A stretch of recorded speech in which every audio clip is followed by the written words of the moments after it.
দেশের ৯৭৩টি শিক্ষা প্রতিষ্ঠানে বড় ধরনের অনিয়ম। সরকারি কোষাগারে ফেরত যেতে পারে ৯০ কোটি টাকা। শিক্ষা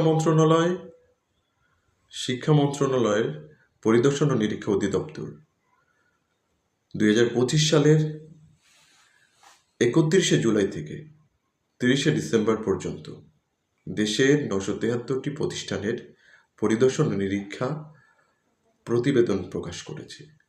সেখানে উল্লেখ করা হয়েছে যে প্রায় ৯০ কোটি টাকা সেখানে ক্ষতিপূরণ দেখানো হয়েছে এবং সেই টাকাটা সরকারি কোষাগারে ফেরত দেওয়ার কথা বলা হয়েছে। তো এখানে সবচেয়ে বড় অভিযোগটা ছিল জাল সনদের। জাল সনদে অনেকে চাকরি করে, অনেকে শিক্ষা প্রতিষ্ঠানের টাকা অনেক শিক্ষক আত্মসাৎ করেছেন।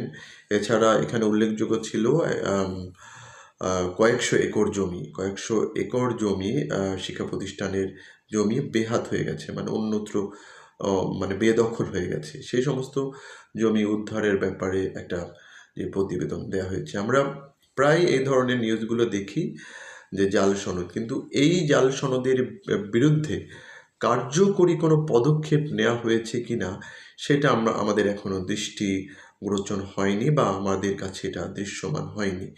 তো এই জাল সনদে যারা চাকরি করছেন তারা নীতি নৈতিকতার দিক থেকে একেবারে আমি বলবো যে নিম্নমানের। কারণ আপনি নিজের রিজিকের জন্য আরেকজনের রিজিকের বাধাগ্রস্ত করছেন।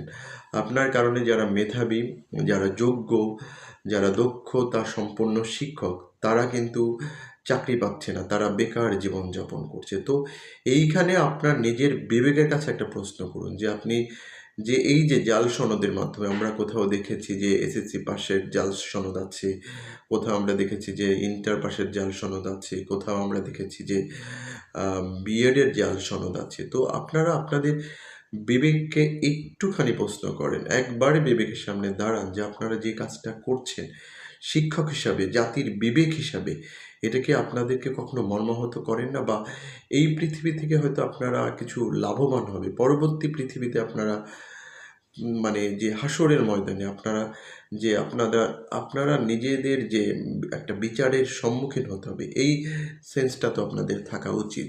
তো এই যে রাষ্ট্রীয় কোষাগার থেকে যে আপনারা যে টাকাগুলো নষ্ট করেছেন, যেটা জনগণের টাকা, সরকারের যে রাষ্ট্রীয় জনগণের টাকা, তো জনগণের টাকার যে জবাবদিহিতা সেটা তো আপনাদের দিতে হবে। তো এই যে প্রায় দেখা যায় যে এই ধরনের যে জাল সনদে যারা চাকরি করেছেন তারা দেখবেন যে কখনো আমাদের দাবি দাবা